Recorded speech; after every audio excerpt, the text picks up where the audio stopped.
Hi friends, ఈ summer టైంలో మేమైతే పూర్తిగా టిఫిన్ క్లోజ్ చేయాలనుకుంటున్నాము. ఎందుకంటే మనం తీసుకునే టిఫిన్లో ఇడ్లీ, దోశ, ఉప్మా 3 ఉంటాయి కదా. ఇందులో మనం తినేది ఎంత అంటే చాలా తక్కువ తింటాము. కానీ అది తినడం వల్ల ఈ సమ్మర్ టైంలో ఎక్కువగా వాటర్ తీసుకోవాల్సి వస్తుంది. చాలా దాహంగా ఉంటుంది.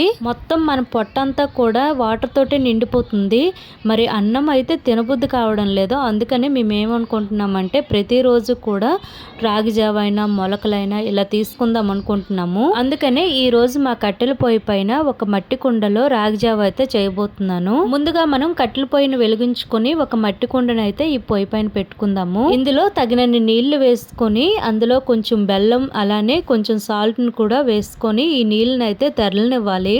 ఈ నీళ్లు తెరలే లోపు ఇప్పుడు రాగి పిండిని అయితే కలుపుకుందాము. ఇక్కడ నేను 3 టేబుల్ స్పూన్ల దాకా రాగి పిండిని అయితే తీసుకున్నాను. ఇప్పుడు ఇందులో తగినన్ని నీళ్లు వేసుకొని ఒక స్పూన్తో అయితే పిండిని అంతటిని కూడా కలుపుకోవాలి.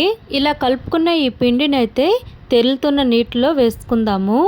ఈ పిండిని వేసేటప్పుడు గరిటతో కలుపుతూ ఉండాలి, లేదంటే ఉండలు కట్టేస్తుంది. ఒక 5 మినిట్స్ తర్వాత చూసినట్లయితే మనకైతే వేడి రాగి జావ అయితే రెడీ అయిపోయింది. ఈ రాగి జావ అనేది చాలా సింపుల్ గా చేసుకోవచ్చు. మనం టిఫిన్ చేసే బదులు ఈ సమ్మర్ టైంలో రాగి జావ తీసుకోవడం చాలా మంచిది. మీకు గనుక ఈ వీడియో నచ్చినట్లయితే లైక్ చేయండి, షేర్ చేయండి, సబ్స్క్రైబ్ చేసుకోండి. మరికొన్ని వీడియోలతో మళ్ళీ కలుద్దాం. Thank you for watching.